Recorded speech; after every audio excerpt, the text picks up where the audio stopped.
Occasion ఏదైనా location ఎక్కడైనా తెలుగువారి వేడుక అంటే ఆలివ్ మిఠాయి ఉండాల్సిందే. మిఠాయి అంటే ఆలివ్.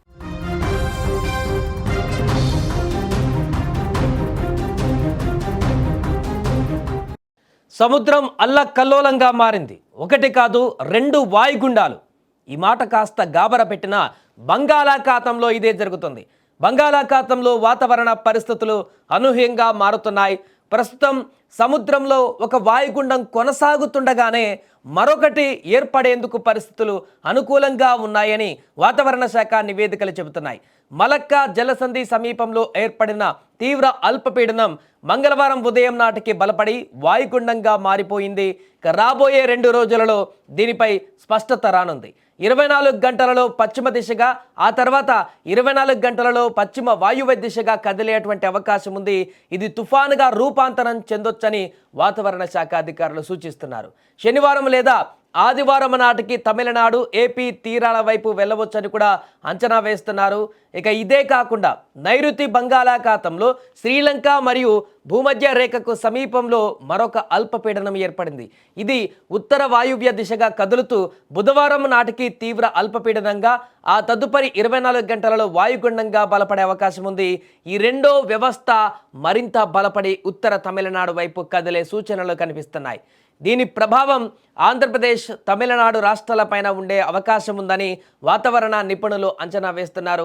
ఈ వాయుగుండాల ప్రభావంతో శనివారం తర్వాత ఏపీలో వర్షాలకు అవకాశాలు ఉన్నాయి.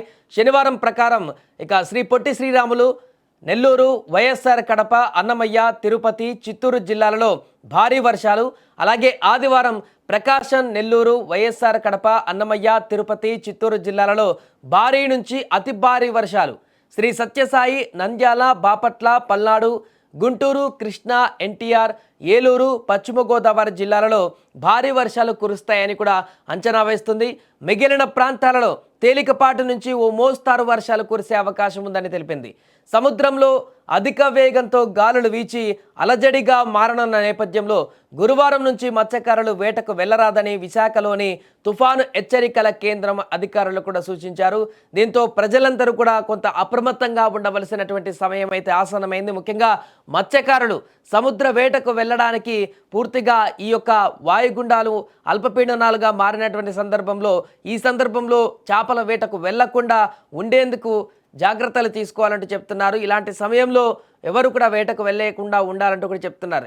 ఎందుకంటే తీర ప్రాంతానికి కనుక ఈ తుఫానుగా మారిన తర్వాత తీర ప్రాంతానికి కనుక తాకినట్లే దాని ప్రభావం ఆంధ్రప్రదేశ్, అదేవిధంగా తమిళనాడుకి అధికంగా ఉండేటువంటి అవకాశం ఉంటుంది. ముఖ్యంగా ఆంధ్రప్రదేశ్లో కొన్ని జిల్లాలు, దక్షిణ జిల్లాలలో ఉన్నటువంటి కొన్ని ప్రాంతాలలో అత్యధిక ప్రభావం ఉంటుంది. కాబట్టి ఆ ప్రాంత ప్రజలు కూడా అప్రమత్తంగా ఉండాలంటున్నారు. భారీ నుంచి అతి భారీ వర్షాలు వచ్చేటువంటి అవకాశం ఉంది.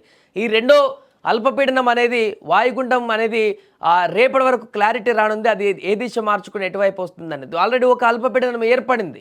మరొక అల్పపీడనం వాయుగుండంగా కొనసాగేటువంటి పరిస్థితులు రేపటి వరకు క్లారిటీ వచ్చే అవకాశం ఉంది. ఏదేమైనా కూడా దాని ప్రభావం అయితే ఇటు తమిళనాడు, ఆంధ్రప్రదేశ్లో స్పష్టంగా కనిపించేటువంటి అవకాశం ఉంది. అది అతి భారీగా కనిపిస్తుందా, భారీగా కనిపిస్తుందా, నార్మల్గా ఉంటుందా అనేది రేపటి వరకు తెలుస్తుంది. బట్ ఖచ్చితంగా దీని ప్రభావం అనేది ఆంధ్రప్రదేశ్లో కొన్ని జిల్లాలపైన ఉంటుందనేటువంటి విషయాన్ని అయితే వాతావరణ శాఖ అధికారులు స్పష్టం చేస్తున్నారు. దీంతో మరొకసారి ఆంధ్రప్రదేశ్లోని కొన్ని జిల్లాలలో ఈ యొక్క వర్షాభావ పరిస్థితులు ఎదుర్కోవడం స్పష్టంగా కనపడుతుంది. దీంతో ప్రజలందరూ కూడా అప్రమత్తంగా ఉండాలంటూ కూడా వాతావరణ శాఖ నిపుణులు చెబుతున్నారు.